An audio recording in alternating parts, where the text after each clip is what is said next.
The Cursed Portrait, a heart-wrenching tale of sacrifice and supernatural terror. Chapter 1: The Inherited.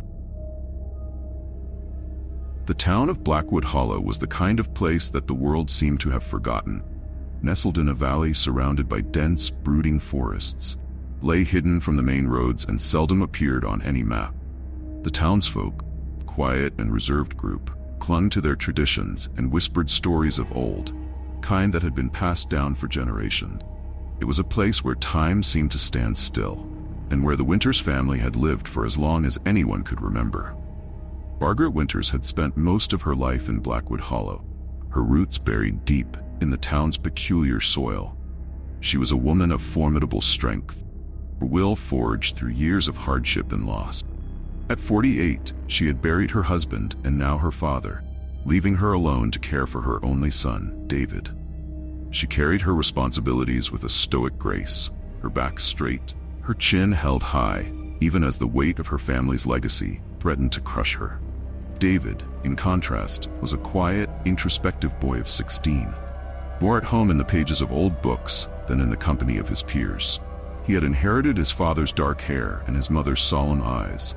There was something else in him too, an affinity for the past, the unspoken connection to the history that surrounded him. He was drawn to the old, forgotten, and the strange, much like the town itself. The news of her father's death had come as a shock to Margaret, even though he had been ill for some time. Henry Winters had been a formidable man in his own right, pillar of the community who had kept the town's secrets as tightly as he held his own. His death had left a void in the family, one that Margaret was now expected to fill. The day after the funeral, Margaret received a letter from her father's solicitor, requesting her presence at the family's ancestral home, an imposing mansion that had stood on the outskirts of Blackwood Hollow for over a century. The house, known as Winters Manor, had been the seat of the family for generations, grand and decaying structure that loomed over the landscape like a sentinel from another time. Margaret had not set foot in the manor since she was a child. Her memories of the place were fragmented and tinged with a sense of unease. The manor was a house of secrets, her father had once told her, a place where the past lingered like a ghost. Now it was hers, along with everything it contained. David was eager to see the manor, his curiosity piqued by the stories he had heard. Margaret, however, approached the visit with a sense of trepidation. There was something about the house that had always unnerved her, something she couldn't quite put into words. But duty called, and so they went. The manor was even more imposing than Margaret remembered. The stone walls, weathered by time and neglect, seemed to rise endlessly toward the sky. Ivy clung to the facade, its tendrils twisting like the fingers of some unseen hand. The windows, dark and unwelcoming, reflected nothing of the light that struggled to penetrate the thick canopy of trees surrounding the estate. As they approached the front door, Margaret hesitated. For a moment, she felt as if the house was watching her, waiting for her to cross the threshold. But David, oblivious to her unease, pushed open the door with the enthusiasm of youth, and she had no choice but follow. The interior of the manor was a mausoleum of memories. Dust clung to every surface, and the air was thick with the scent of age and decay. The grand hall, once the pride of the Winters family, was now a shadow of its former self. The chandelier that hung from the ceiling was dimmed with grime, and the wooden floor creaked ominously underfoot. But it was the portrait that drew their attention, hung on the far wall, dominating the room with its presence. The painting was of a man, his features sharp and severe, his expression one of cold detachment. His eyes, dark and piercing, seemed to follow them as they moved through the room, and Margaret felt a shiver run down her spine as she met his gaze. "Who is he?" David asked, his voice barely more than a whisper. "I don't know," Margaret replied, though the truth was that she had never asked. Portrait had always been there, a silent sentinel over the Winters family, origins lost to time. But there was something about the man in the painting that unsettled her, something in his eyes that spoke of hidden malice. As they explored the rest of the manor, Margaret found herself returning to the portrait, her unease growing with each passing moment.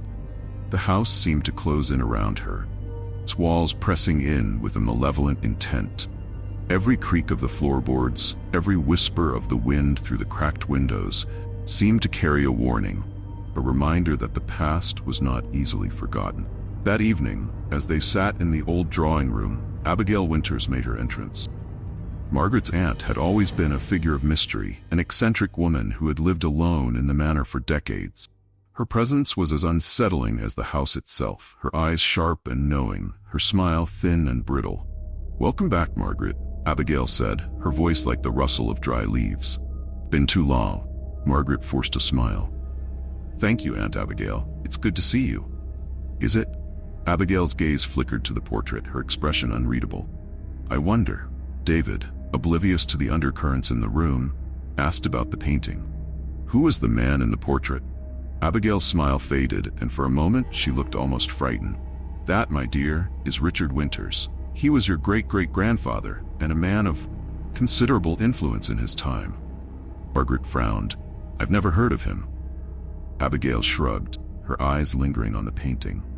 "Some stories are best left untold." The night passed fitfully.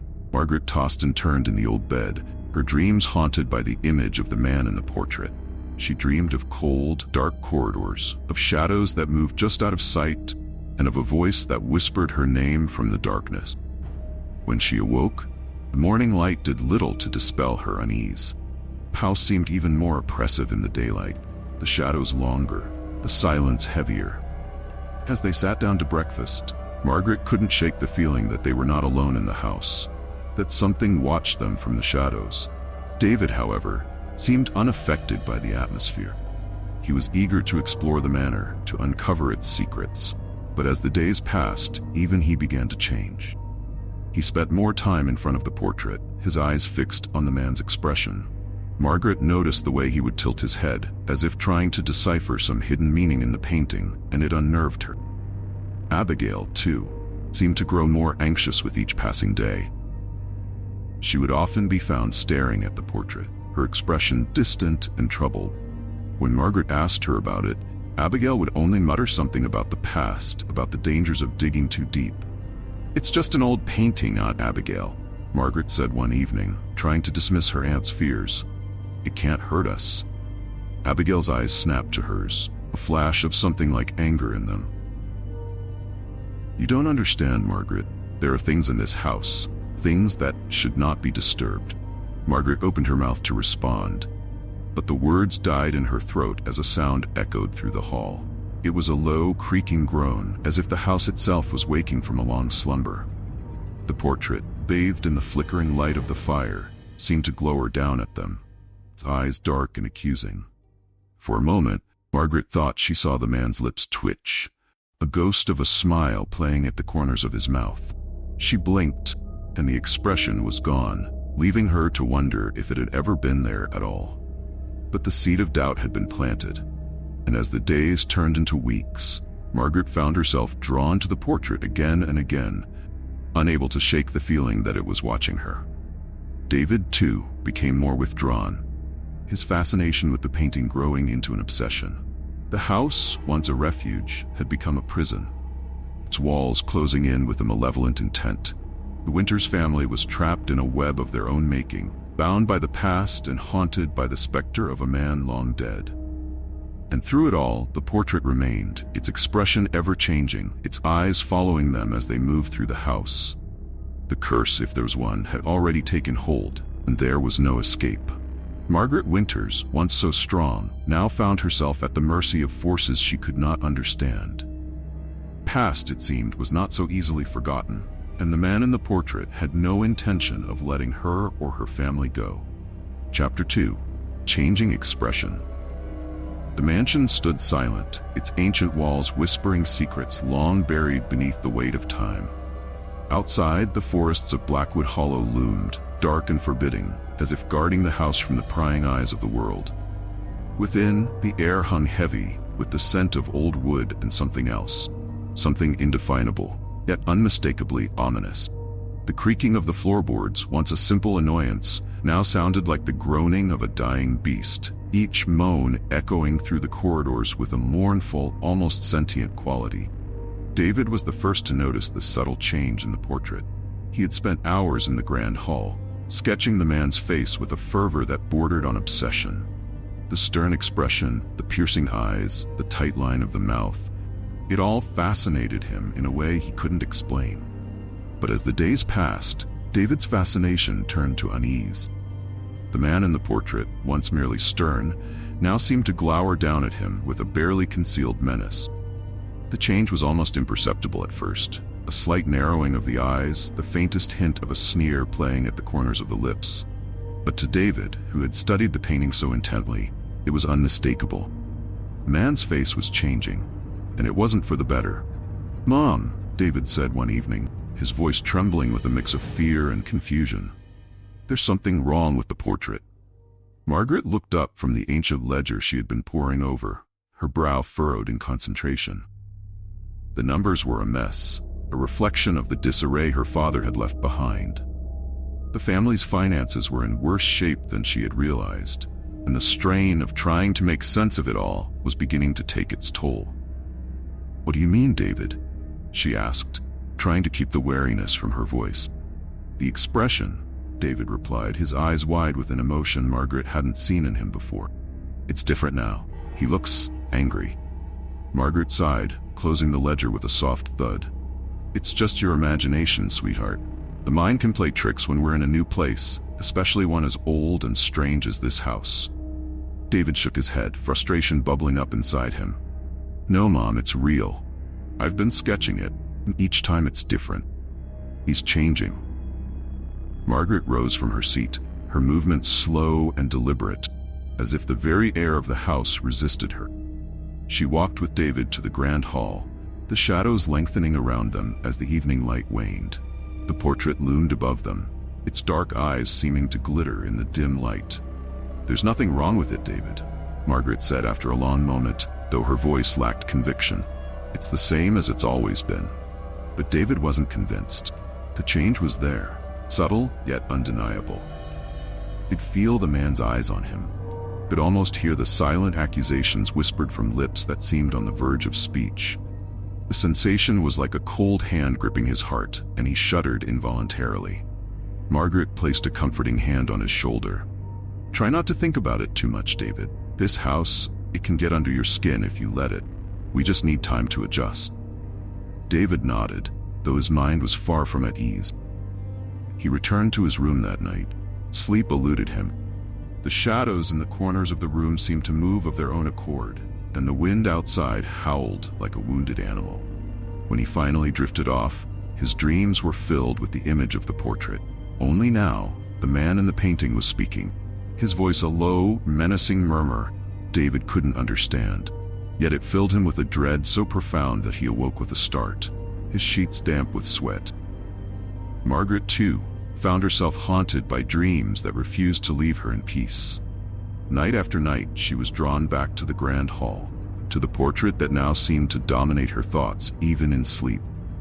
In her dreams, the man in the painting would step out of the frame, his movements slow and deliberate, like a predator stalking its prey.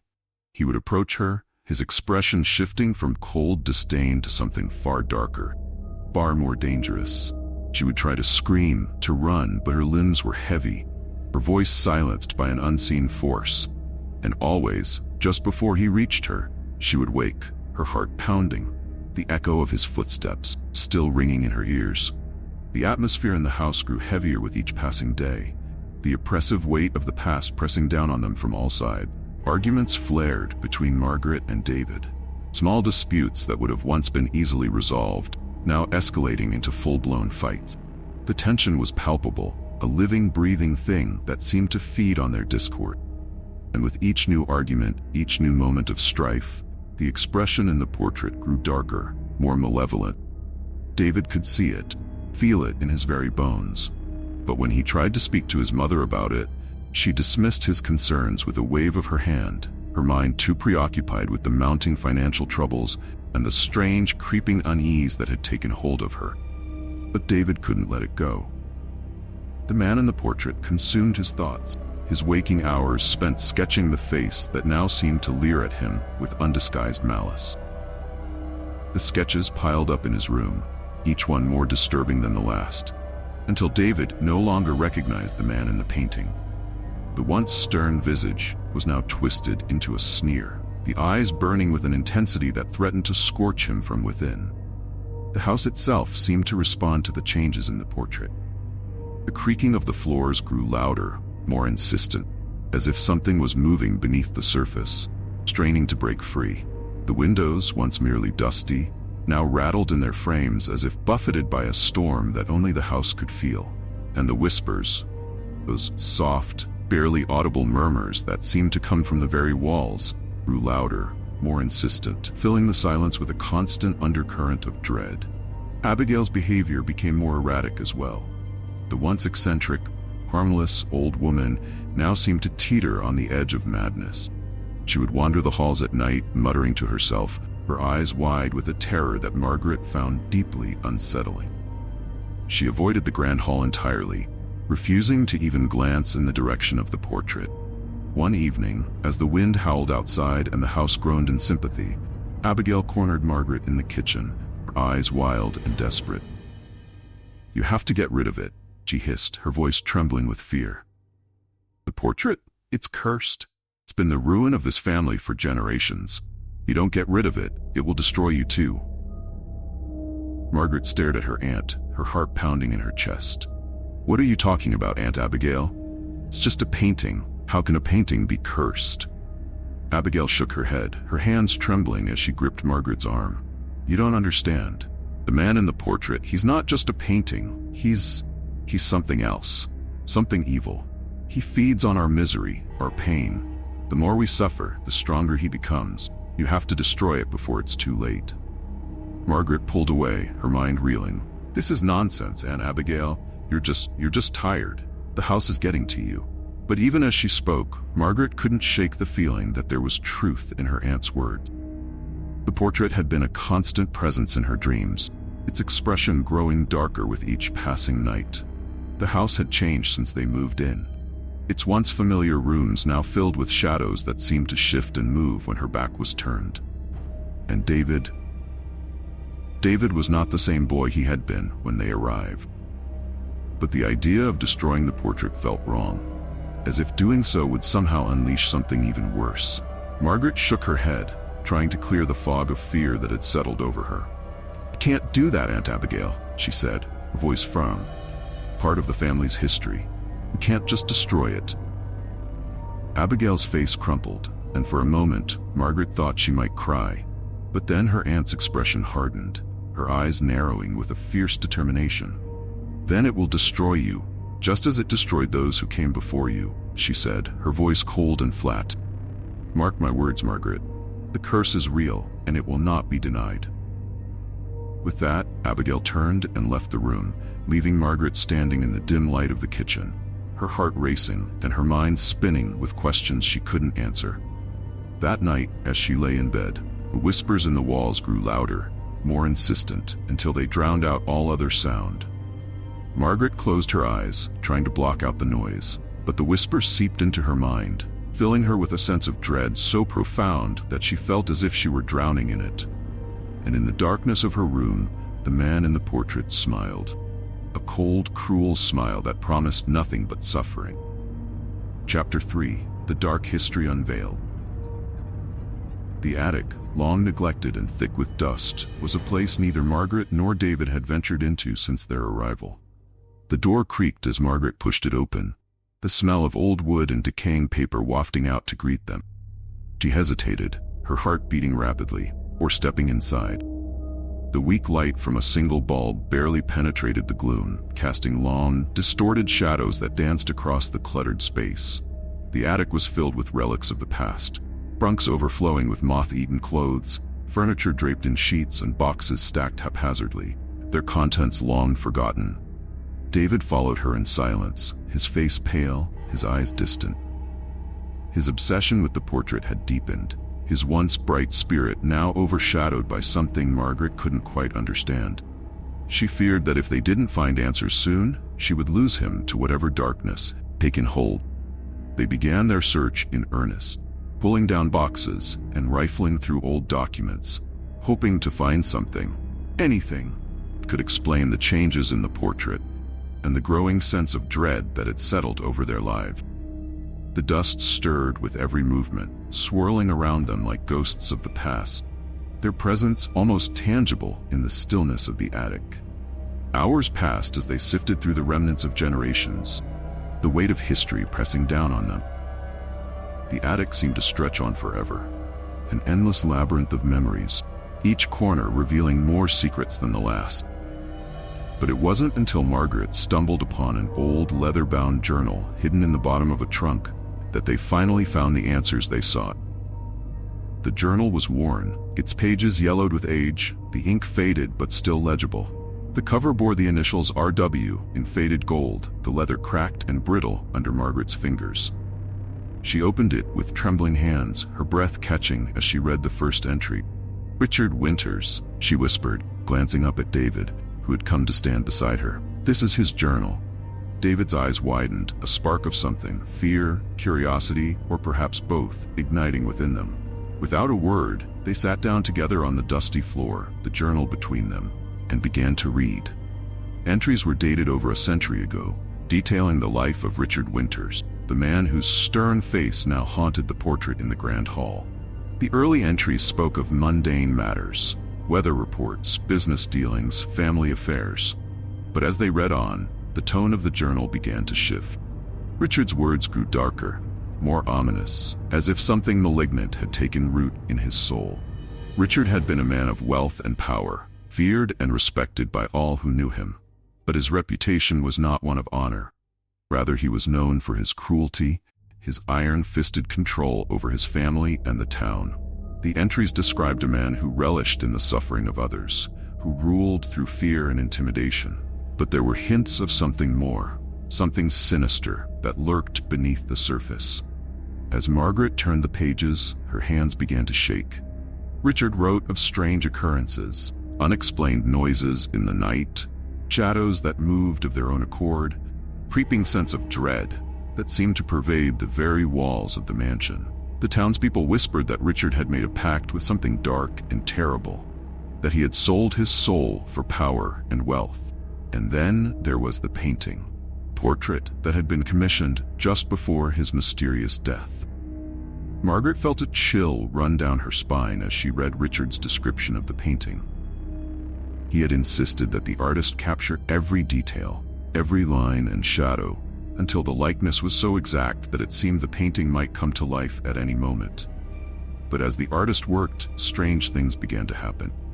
The air grew cold, the light dimmed, and a sense of malevolence filled the room. The artist, once renowned for his skill, grew increasingly frantic, his brushstrokes wild and erratic, as if he were compelled by some unseen force. The final entry in the journal was short, written in a hurried, almost illegible scrawl. It spoke of a great fear that had taken hold of Richard, fear that his end was near. He wrote of nightmares, of waking to find the portrait watching him, its eyes burning with a hatred so intense that it chilled him to the bone. He feared that his soul was trapped within the painting, that it would feed on the misery and fear of his descendants, growing stronger with each passing generation. The entry ended abruptly, with a single ominous warning. Do not move the portrait. It must remain in its place, or it will awaken. Margaret's breath caught in her throat, her mind racing as the weight of Richard's words settled over her. The curse Abigail had spoken of, the curse that had plagued the Winters family for generations, was real.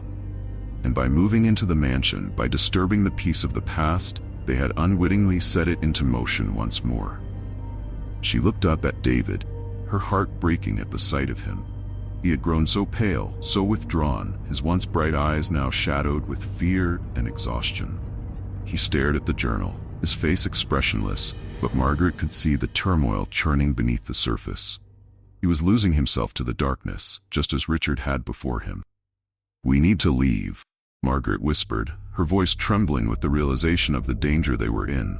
"We have to get out of this house." David didn't respond. His eyes were fixed on the journal, his mind seemingly elsewhere. Margaret reached out, placing a hand on his arm, but he pulled away, his gaze distant and unfocused. "David," she pleaded, her voice cracking. "We have to go, please." But David shook his head, his expression blank. "I can't leave, Mom. I have to stay. He's here. He's waiting." Margaret felt a surge of panic rise within her. She grabbed David's shoulders, shaking him gently, trying to snap him out of the trance that had taken hold. "David, listen to me. We have to leave now, before it's too late." But David was lost to her, his mind slipping further and further away. He stood up, the journal falling from his lap, and without a word, he turned and walked out of the attic, leaving Margaret alone in the darkness. Margaret's hands shook as she gathered the journal, her mind racing with fear and desperation. She knew she had to do something, anything, to break the hold the portrait had on her son. But what could she do? Curse had taken root, and its power was growing stronger with each passing moment. As she stood up, a cold breeze swept through the attic, rustling the pages of the journal in her hand. The light bulb flickered, casting the room into brief moments of darkness, and for a split second, Margaret thought she saw a shadow move in the corner of her eye. She spun around, her heart pounding. There was nothing there, only the silence, thick and oppressive, pressing in from all sides.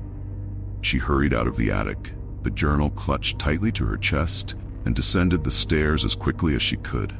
The house seemed to close in around her, the walls narrowing, the shadows deepening, as if the very structure of the mansion was alive, watching her, waiting for her to falter. Margaret found David standing in the grand hall, his eyes fixed on the portrait, his expression unreadable. The man in the painting, Richard Winters, glared down at them, his face twisted into a sneer so malevolent that Margaret felt her knees go weak. She could feel the hatred radiating from the portrait, palpable force that seemed to fill the room with a cold, suffocating darkness. "David," he whispered, her voice barely audible, "we need to leave. Now." But David didn't move. He stood there, rooted to the spot, eyes locked onto the portrait as if in a trance. Margaret's heart ached with fear and helplessness as she watched her son, her mind racing with thoughts of the curse, of Richard's journal, the terrible fate that awaited them if they stayed. She knew they couldn't remain in the house, but she also knew that leaving wouldn't be easy. Curse had already begun to take hold, and its grip on David was growing stronger with each passing moment.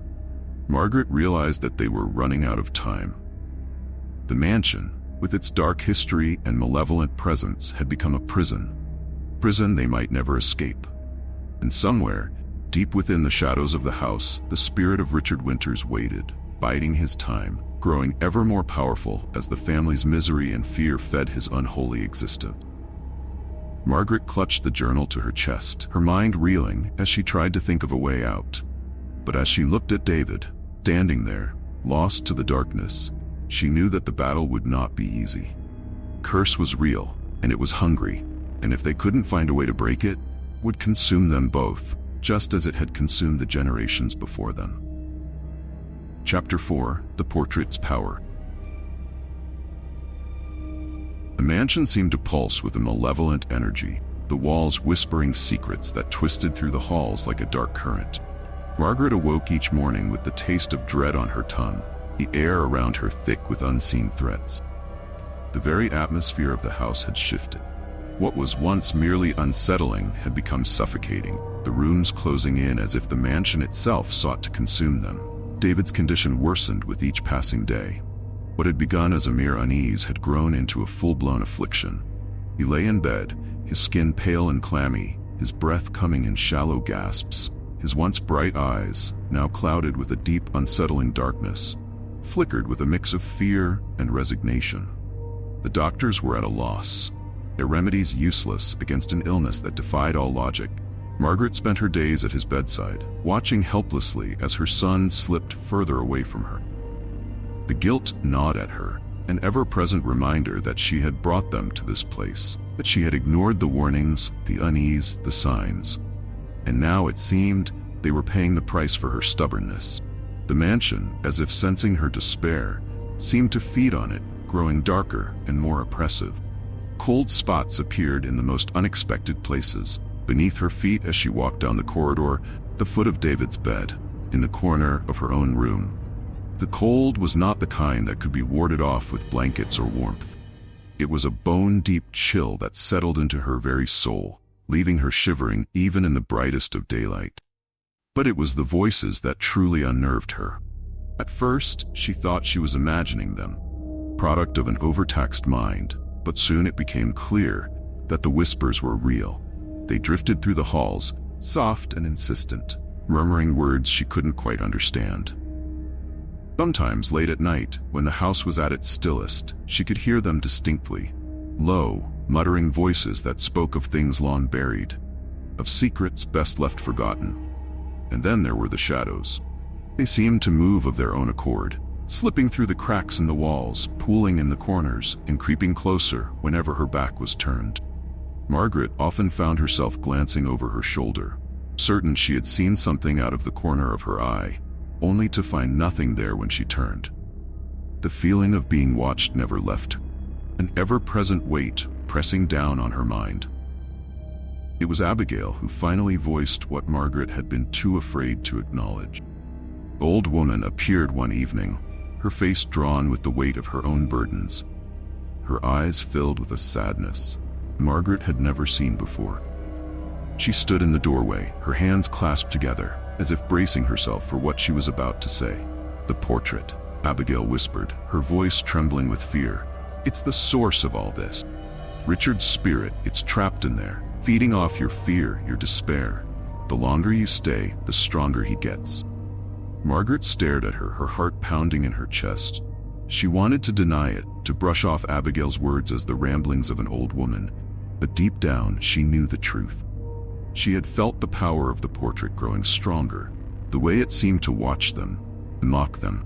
She had seen the way David's health had declined, as if something was draining the life from him day by day. "What can we do?" Margaret asked, her voice barely above a whisper. "How can we stop this?" Abigail hesitated, her eyes filled with a deep, abiding sorrow. "The portrait must be destroyed," she said finally. "It's the only way to break the curse, but—" Her voice faltered, and she looked away as if ashamed. "There will be consequences." Margaret's mind reeled.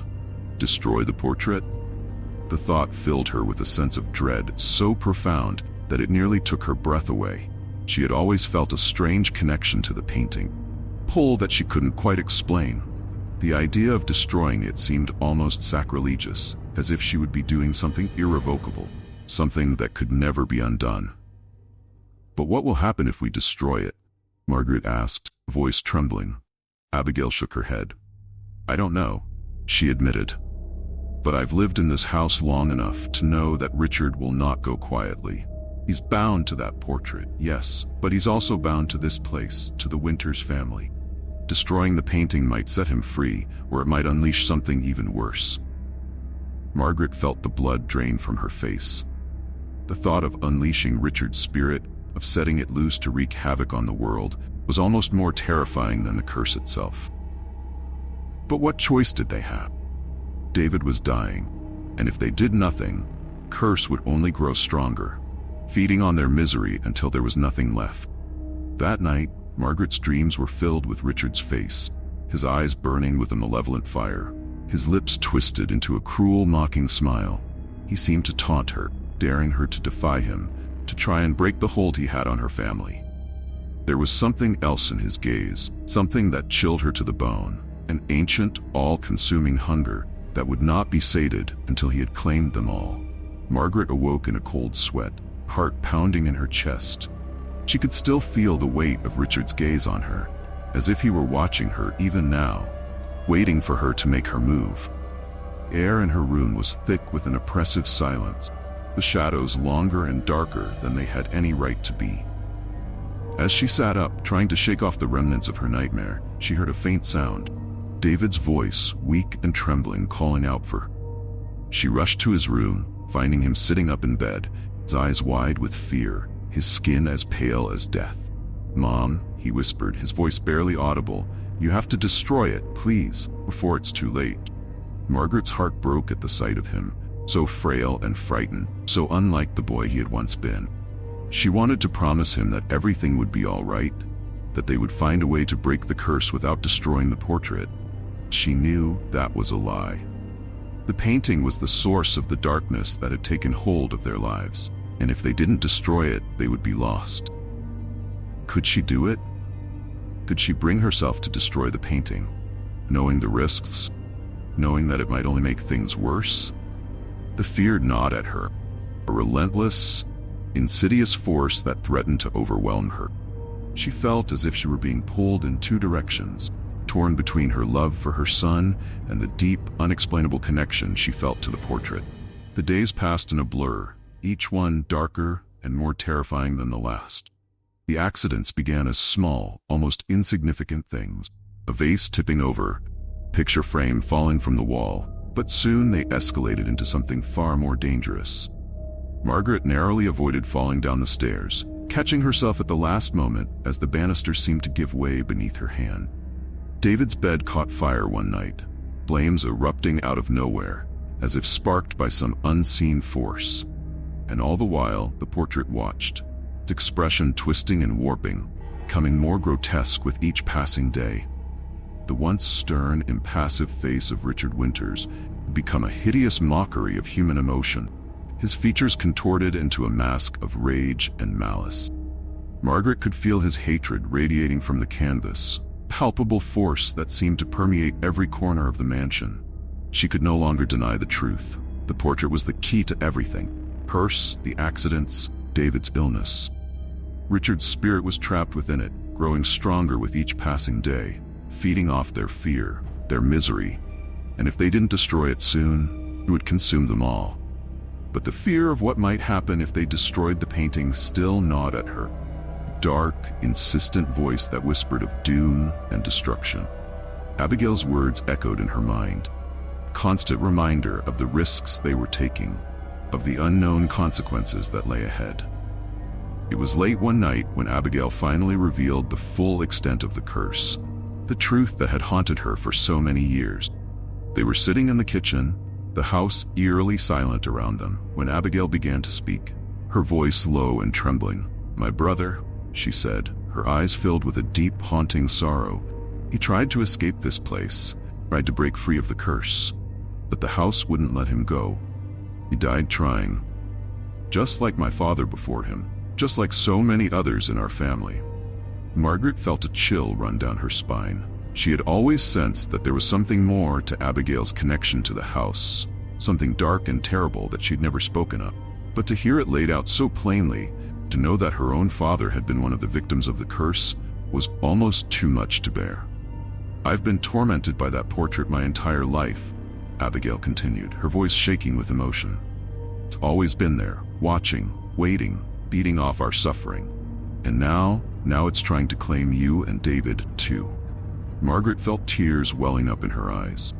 The weight of her family's history, curse that had plagued them for generations, pressed down on her, threatening to crush her under its unbearable burden.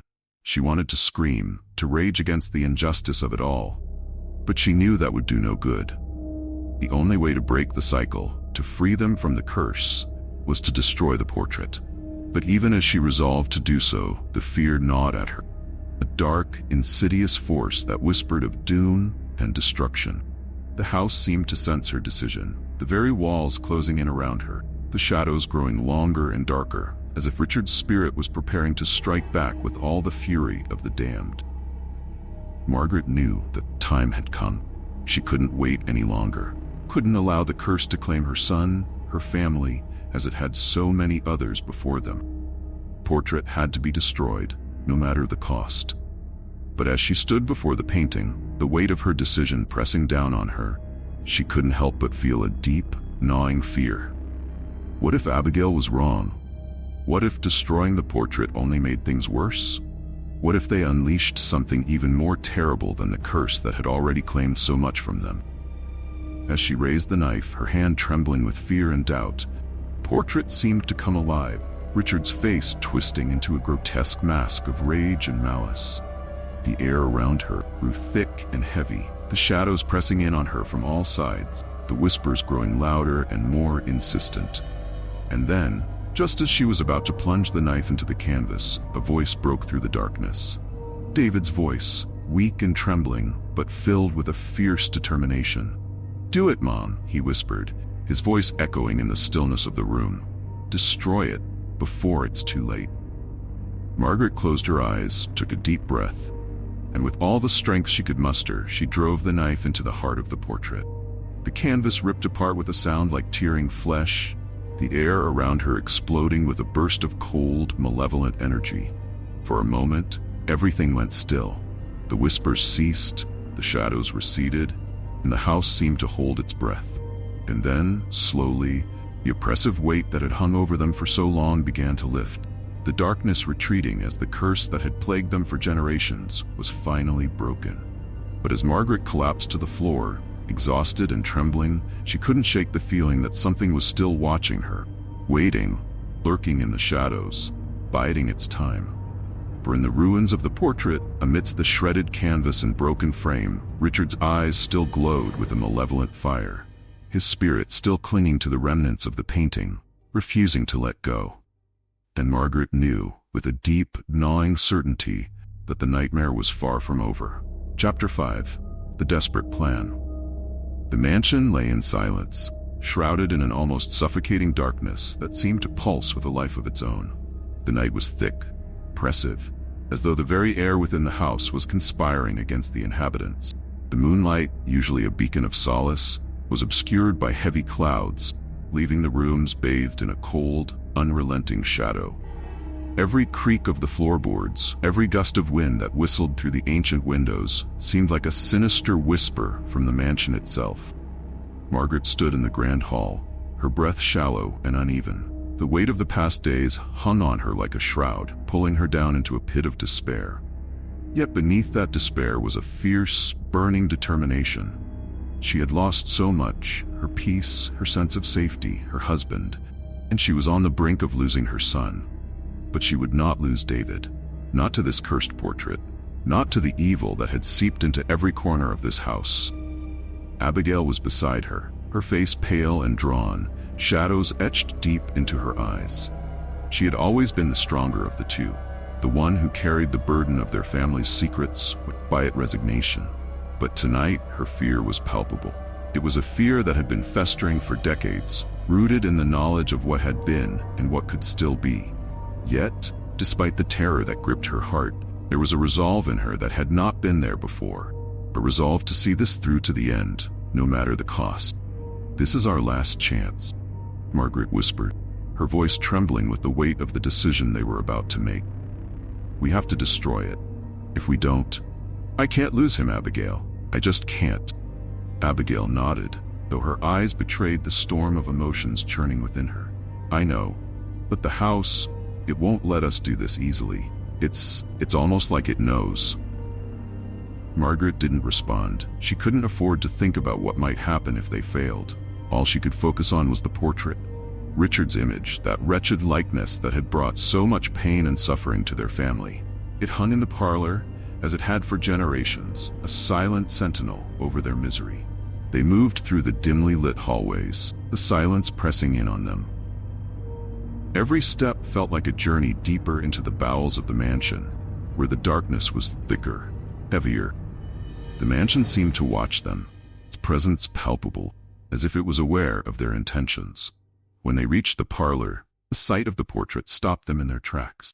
Richard's eyes, those cold, merciless eyes, seemed to follow them, glinting with a malevolent intelligence that sent chills down Margaret's spine. The room was frigid, the temperature having dropped so low that their breath misted in the air. The fireplace, which had been lit earlier, was now a smoldering heap, the flames reduced to mere embers. Margaret took a deep breath, steeling herself for what was to come. "We have to do this now," she said, her voice barely more than a whisper. Abigail nodded again, her hand trembling as she reached for the portrait. The moment her fingers touched the frame, the house seemed to react violently. The walls quaked, as if the very structure was rebelling against them. Doors slammed shut with deafening force, windows rattled in their frames, and the floor beneath their feet seemed to heave. Margaret grabbed the other side of the portrait, and together they hauled it off the wall. The air around them thickened, becoming almost suffocating, and a low, ominous hum reverberated through the house, growing louder with each passing second. "We have to burn it," Margaret said, her voice tinged with desperation. She moved toward the fireplace, but the moment they approached it, flames suddenly roared to life. flaring up with an unnatural intensity. The heat was blistering, and yet Margaret felt no warmth. It was as if the flames were mocking them, daring them to go through with their plan. With a grunt of effort, they shoved the portrait into the fire. The flames licked at the edges of the canvas, but instead of catching fire, the portrait began to warp and twist as though alive. Richard's face contorted, his painted features distorting into a grotesque mask of agony. He seemed to scream, though no sound came from the portrait itself. Instead, the mansion shook violently, the walls groaning in protest as the very foundation of the house trembled. Suddenly, the flames began to flicker and die, sputtering out until only a few faint embers remained. The portrait, to Margaret's horror, was unscathed. Paint was untouched, canvas still intact, as if the fire had been nothing more than a minor inconvenience. "No," Margaret gasped, her heart sinking. "No, it has to burn. It has to." But the fire was gone, and the house had grown eerily still. The oppressive silence was broken only by the sound of David's voice, weak and frail, yet filled with a strange clarity. "It won't work, Mom." Margaret whirled around to see David standing in the doorway, his face pale but his eyes bright with an unsettling knowledge. "Fire won't destroy it," he continued, his voice trembling. "The curse, it can't be ended like that." "What do you mean?" Margaret demanded, a note of panic creeping into her voice. "How do we end this, then?" David took a hesitant step forward, his eyes locked on the portrait. "Someone has to take his place. Richard, he's trapped in there, and the only way to free us is if someone willingly takes his place." The words hung in the air, heavy with the weight of their meaning. Margaret's heart raced, her mind reeling from the implication. She turned to Abigail, whose face had gone deathly pale. "We have to." But before she could finish, the house lurched again, the walls seeming to close in on them. The air grew colder, darkness deeper, and the portrait seemed to pulse with a malevolent energy, as if it was alive, as if it was waiting. Margaret's mind raced, searching for a way out, a way to save her son without losing herself or anyone else. But the realization dawned on her with a sickening clarity. There was no other way. The curse was a trap, cruel game that could only end with a sacrifice. She looked at David, her heart breaking. I'll do it," she whispered, her voice cracking under the strain of her decision. "I'll take his place." But David shook his head, his expression filled with a sorrow far beyond his years. "No, Mom, it can't be you. The curse, it has to be someone else." Abigail stepped forward, her face set with grim determination. "I'll do it," she said, her voice steady despite the terror that gripped her heart. "I'll take his place." Margaret's breath caught in her throat. "No, Abigail, you can't." But Abigail silenced her with a look. "I've lived with this curse my whole life," she said quietly. "It's time for it to end. For all of us." Before Margaret could protest further, Abigail stepped toward the portrait, her hand trembling as she reached out to touch it. The moment her fingers brushed the canvas, the house seemed to explode with energy. The walls shook, the windows shattered, and a deafening roar filled the air. The portrait glowed with an unearthly light, and Richard's face seemed to twist and contort as if he was trying to break free. Abigail closed her eyes, a single tear slipping down her cheek. "It's time," she whispered, her voice barely audible over the cacophony. And then, with a final heart-wrenching scream, the portrait consumed her. The house fell silent, the air thick with the aftermath of the struggle. Margaret stood frozen, her mind unable to process what had just happened. The portrait was gone, and so was Abigail. But as the silence stretched on, she felt a shift in the air, a sense of release, freedom. The curse had been lifted, but at a terrible cost. She collapsed to the floor, her body racked with sobs. David rushed to her side, wrapping his arms around her, his own tears falling freely. They had won, but the victory was hollow, marred by the loss of someone dear. The mansion, now quiet, seemed to breathe a sigh of relief, as if it too had been freed from the curse that had bound it for so long. The darkness lifted, bold receded, and for the first time in years, the house felt peaceful. But Margaret knew that the peace came at a price. Abigail's sacrifice had saved them, but the cost would haunt her for the rest of her days. And as she held her son close, she couldn't help but wonder, who would come next? Chapter 6, Final Sacrifice. The grand hall of the mansion stood eerily still. the air thick with anticipation. The portrait of Richard loomed above them, its presence an inescapable reminder, a curse that had plagued their family for generations.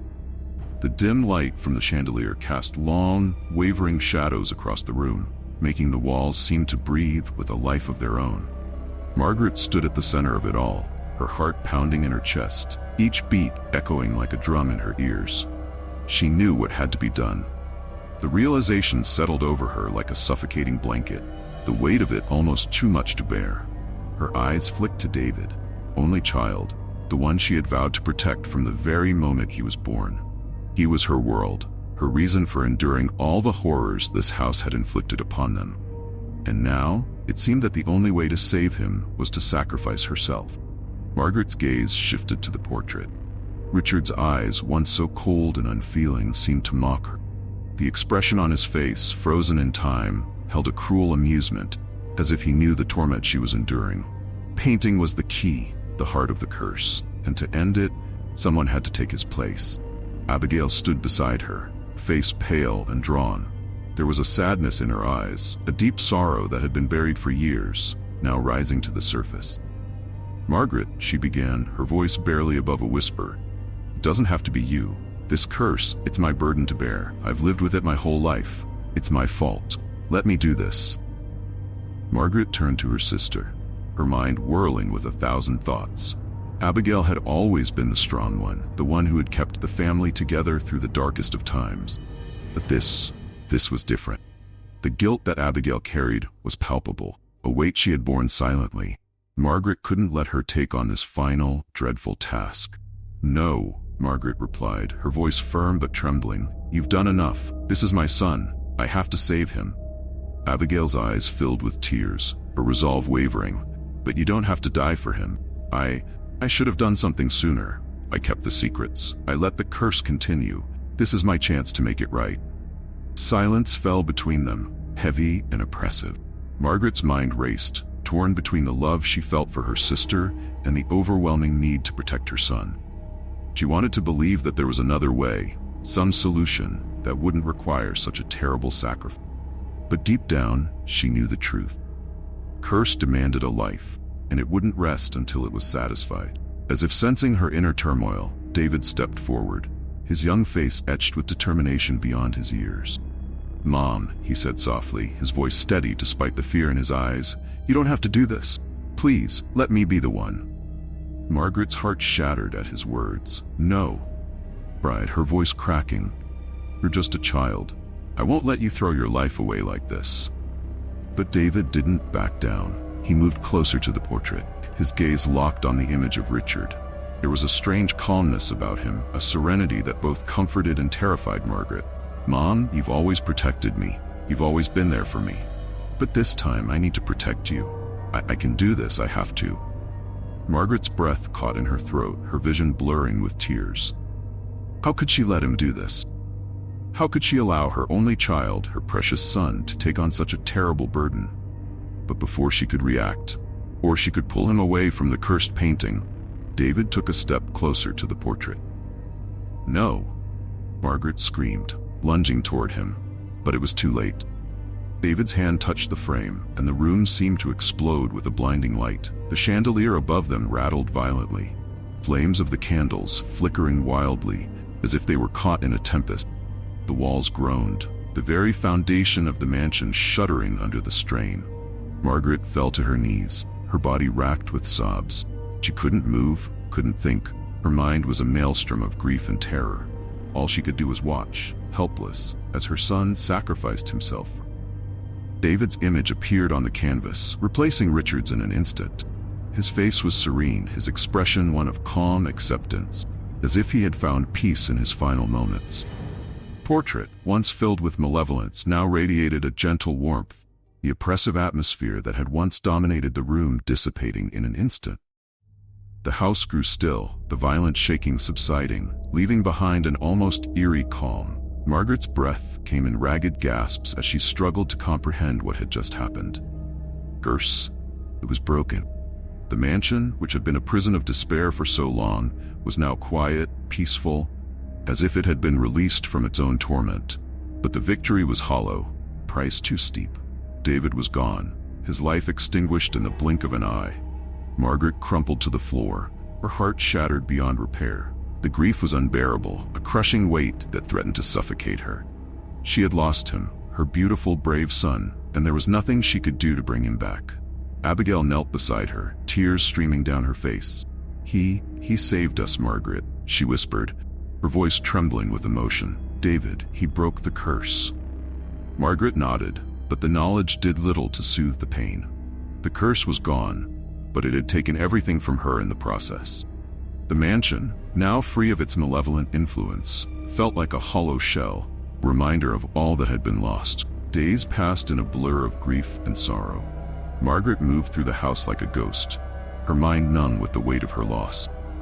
Portrait of David hung in the grand hall, constant reminder of the sacrifice he had made.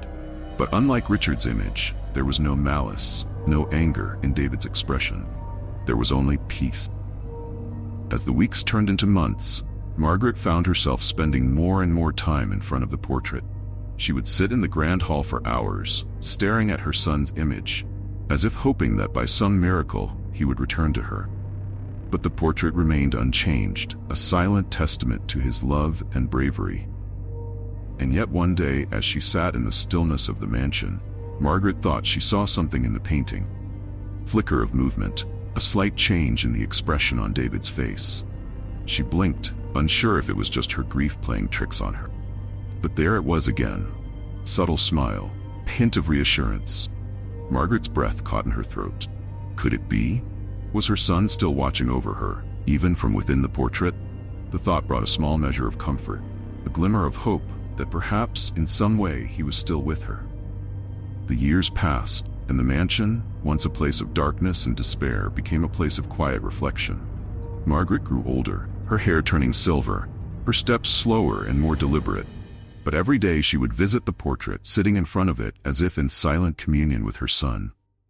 And each time she swore she could see that smile, the gentle curve of David's lips, as if to remind her that he was at peace.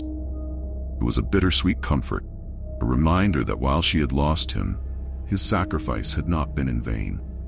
Curse had been broken by love, by selflessness, and though the cost had been great, the legacy of their family was no longer one of pain and suffering. As the sun set on the mansion one final time, Margaret sat before the portrait, her heart filled with a mixture of sorrow and solace. She had lost so much, but she had also gained something precious, a sense of peace, a knowledge that her son's love had freed them all. And in that final moment, as the light faded from the room, Margaret closed her eyes and whispered a quiet thank you to the boy who had given everything to save her. The mansion, now silent and still, seemed to breathe with a newfound peace, a tranquility that had been absent for so long.